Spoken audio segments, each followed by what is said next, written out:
Welcome to ডিমাস 365। আজকে আমরা group C এর ইংলিশের 9 নম্বর সেট করব।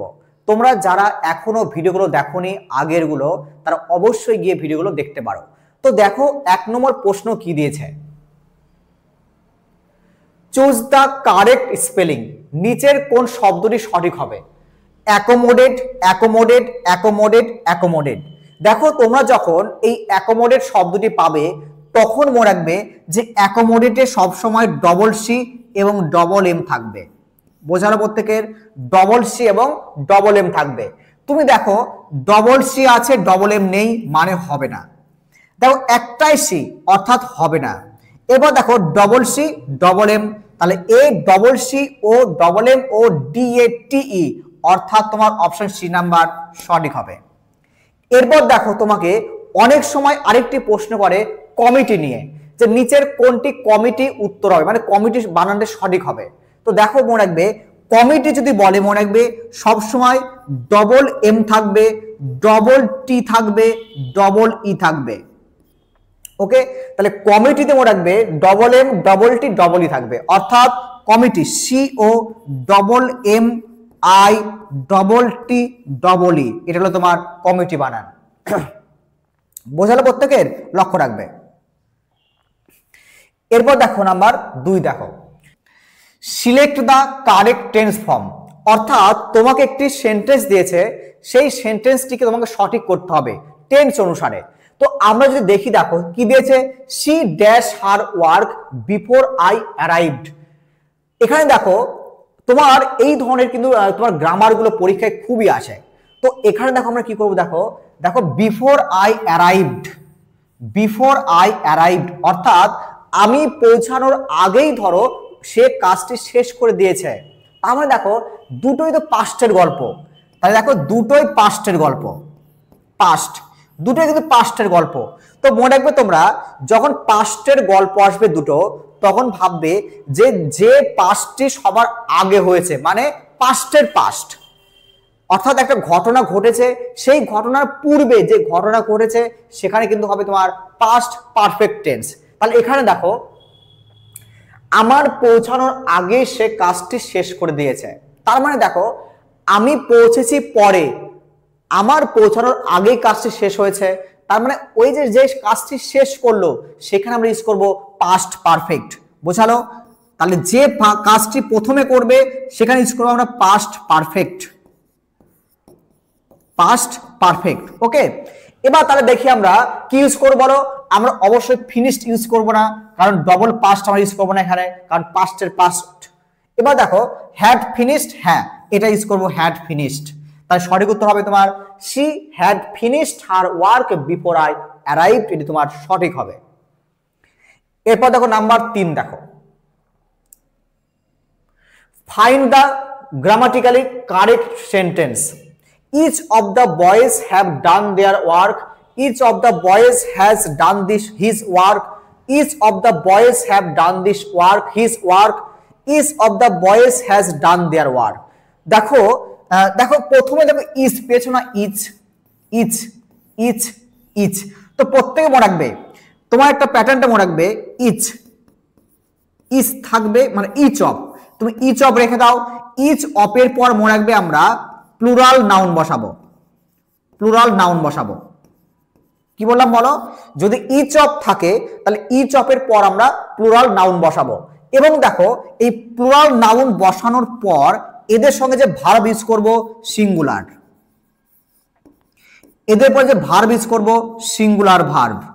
ওকে, এবং দেখো এর সঙ্গে আমরা যে প্রোনাউন ব্যবহার করব সেটাও কিন্তু সিঙ্গুলার, অর্থাৎ এখানে আমার সিঙ্গুলার প্রোনাউন বসবে, এখানে আমার সিঙ্গুলার প্রোনাউন বসবে। ক্লিয়ার প্রত্যেকের?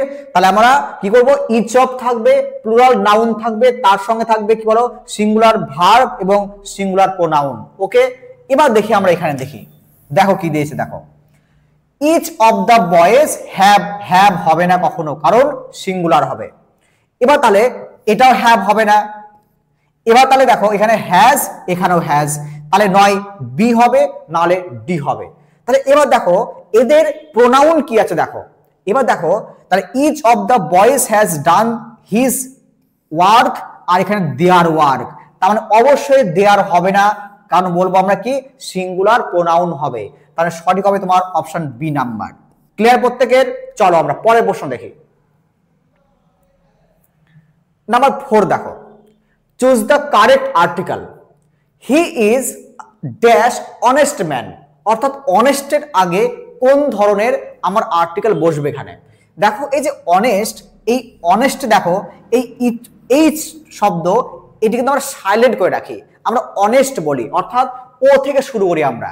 তাহলে এটা কি বলে একটা ভাওয়েলের একটা সাউন্ড, তাহলে ভাওয়েলের সাউন্ড হলে কি হয়, অ্যান বসে, অ্যান বসে, তাহলে ভাওয়েলের সাউন্ড হলে অ্যান বসাবো, তাহলে কি হবে এখানে, he is an honest man. চলো পরের প্রশ্ন দেখে আমরা number 5। Select the correct passive voice. They are repairing the road.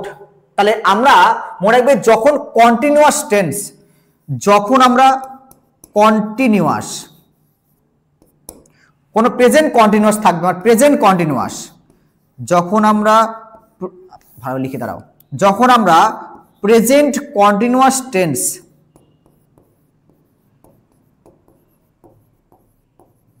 Present continuous tense, তাহলে যখন আমরা প্রেজেন্ট কন্টিনিউয়াস টেন্সের ভয়েস চেঞ্জ করব তখন গঠনটা মনে রাখবে। কি করব আমরা, ফার্স্টে আমরা অবশ্যই কি করব, অবজেক্টটাকে কি করব আমরা এই দিকে আমরা সাবজেক্ট হিসেবে ব্যবহার করব। তাহলে আমরা কি করব, প্রথমে ধরো সাবজেক্ট হিসেবে বসিয়ে দিলাম, সাবজেক্ট। সাবজেক্ট বসানোর পর দেখো কন্টিনিউয়াস টেন্সে কি থাকে, আমার তোমার ভার্বের বি ভার্ব আর কি থাকবে, তোমার ভার্বের আইএনজি ফর্ম। তাহলে আমরা সাবজেক্টের পর একটা বি ভার্ব বসাবো, সাবজেক্ট অনুসারে একটা বি ভার্ব বসাবো। বি ভার্ব বসানোর পর দেখো আমরা কি করব, বিং বসাবো, বিং। কি বসাবো দেখো, আমরা বিং বসাবো। তাহলে সাবজেক্ট বসাবো, বি ভার্ব বসাবো, তারপর আমরা বিং বসাবো। এরপরে মনে রাখবে আমরা ভার্বের থার্ড ফর্ম বসাবো। ওকে, দেন তোমার যা থাকবে অবজেক্ট থাকবে ডট ডট ডট, তারপর ডট ডট ডট, যা আছে পরে পরে একদম বসবে সব। তাহলে আমরা দেখো এখানে কি করব, দেখো এখানে অবজেক্ট ছিল আগে রোড, দা রোড, দা রোডটাই আমরা কি করব, সাবজেক্ট করব, সাবজেক্ট করব দা রোড। এরপর দেখো দা রোড, অর্থাৎ একটাই রোডের কথা বলা হচ্ছে, দেখো একটাই রোড, অর্থাৎ কি হবে তোমার verb to be verb, be verb কি হবে, ইজ, বি ভার্ব হবে ইজ, দা রোড ইজ। এবার দেখো রিপেয়ারিং কি তোমার আইএনজি ফর্ম, তাহলে আমরা আইএনজি ফর্মে যখন আমরা থার্ড ফর্ম ইউজ করব তখন আমরা কি করব, আগে একটা বিং বসাবো, একটা আমরা বিং বসাবো এখানে, অর্থাৎ কন্টিনিউয়াসকে যখন প্যাসিভ করতে হয় তোমার কি করব, আমরা এই ভার্বের সঙ্গে আইএনজি কে আমরা ভি ফর্ম করার জন্য তার আগে একটা বিং বসাবো। বিং বসে কি করব, রিপেয়ার্ড, তাহলে R E P A I R E D, repaired by them, ঠিক না, বাই দেম, কারণ দেটা কি হবে, দেম হবে। তাহলে এই প্যাটার্নটা আমরা দেখি কোথায় আছে, আমরা খুঁজে দেখি আমরা। দ্য রোড ইজ রিপেয়ার্ড কখনোই হবে না, এটা হবে না। এবার দেখি the road is being repaired, এই দেখো the road is being repaired, তুমি সেকেন্ড নাম্বারে পেয়ে গেছো এটি, তাই সঠিক আসবে এটাই, অপশন বি নাম্বার তোমার সঠিক হবে। The road is being repaired. এবার দেখো আমরা হ্যাজ করব না, এখানে হ্যাজ করব না, ওয়াজও করব না, কেন, কারণ এটা কিসে আছে তোমার তোমার কি বলো প্রেজেন্ট আছে, তো প্রেজেন্ট থাকলে কেন পাস্টে করব আর কেন পারফেক্ট করব না কিছু, আমরা প্রেজেন্ট যে ভয়েস থাকবে তাকে প্রেজেন্টেই রাখবো। বোঝার প্রত্যেকের? চলো পরের প্রশ্ন দেখি আমরা নাম্বার 6। এবার দেখো প্রত্যেককে বলি যে আমাদের এই সম্পূর্ণ পিডিএফ গুলো তোমরা পিডিএফ ক্লাস নোটের মধ্যে পেয়ে যাবে। তোমরা গুগল স্টোর থেকে আমাদের অ্যাপটি ডাউনলোড করে নাও এবং সমস্ত পিডিএফ তোমরা এখানে দেখতে পাবে। এবং ধীরে ধীরে আমি এখানে অনেক ধরনের মক টেস্ট তোমাদের জন্য অ্যারেঞ্জমেন্ট করব। তোমরা পারলে এই অবশ্যই আমার অ্যাপটি ডাউনলোড করে রেখে দিও। এবার দেখো তোমার পরের প্রশ্ন, fill in the correct modal. You dash follow the rules, may, should, must না মাইট। তাই দেখো এখানে তোমাকে একটা বাক্য দিয়েছে, এই বাক্যটিতে কোন মোডাল ভার্বটা ইউজ করে তুমি সঠিক করতে পারো। তো দেখো এই যে একটা শব্দ রুলস, এই রুলস বা নিয়ম কিন্তু আমাদের মেনে চলতে হয়।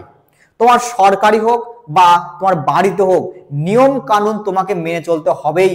তাহলে যখন তুমি একটা কোনো কাজ বা কোনো কিছু করছোই বা করতে হবেই, তখন আমরা ইউজ করবো মাস্ট। কিন্তু কি বলতো মাস্ট ব্যবহার করব, অবশ্যই মাস্ট।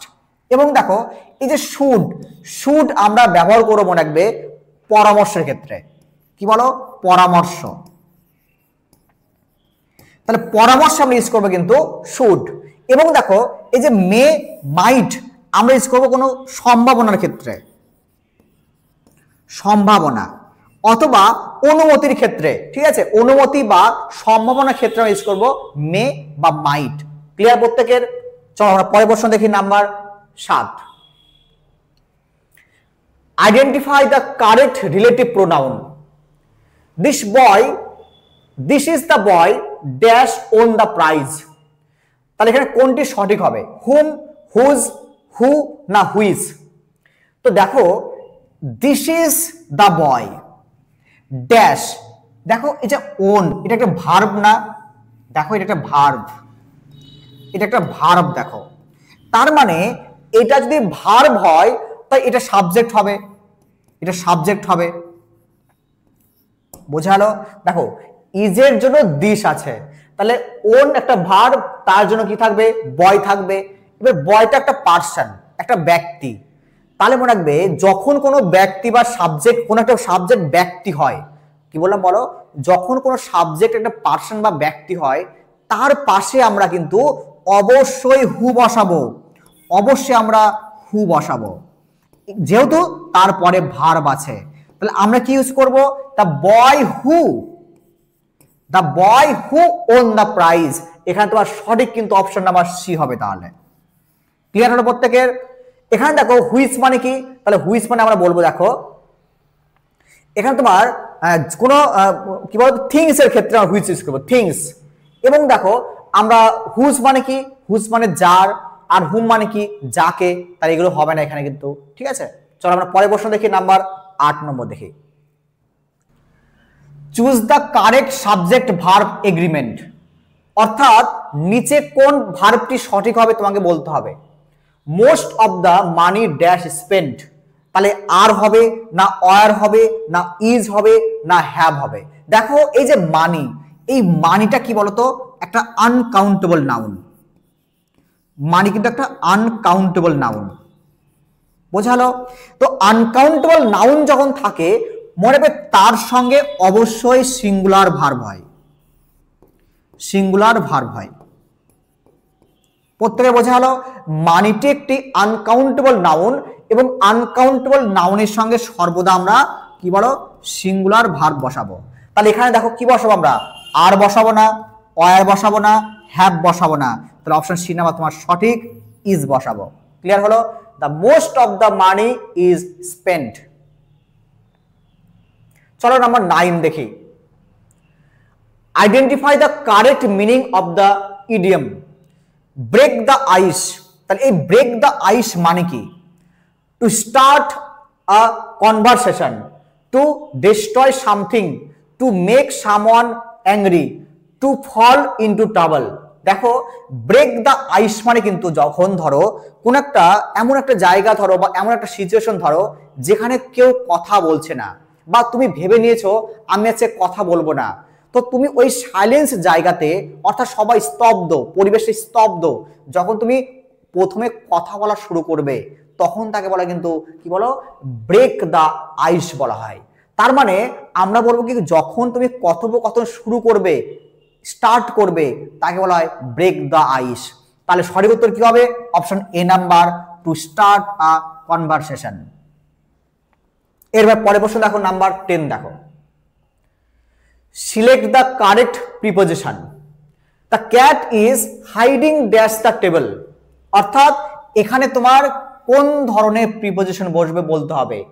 ওভার বসবে না আন্ডার বসবে না বিটুইন না অ্যামং? দেখো the cat is hiding dash the table, অর্থাৎ টেবিলের নিচে। তাই টেবিলের নিচে হলে ওভার তো ইউজ করবো না কখনো, ওভার তো উপরে, উপরে ওভার। বিটুইন কি হয়?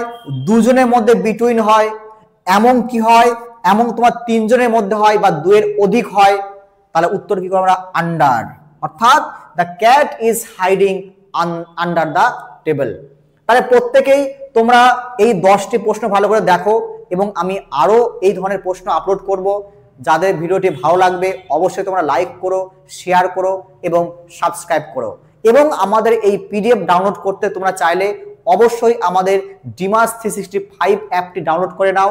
তোমরা সেখান থেকে সমস্ত পিডিএফ কিন্তু দেখতে পারবে এবং প্রিন্টও করতে পারবে।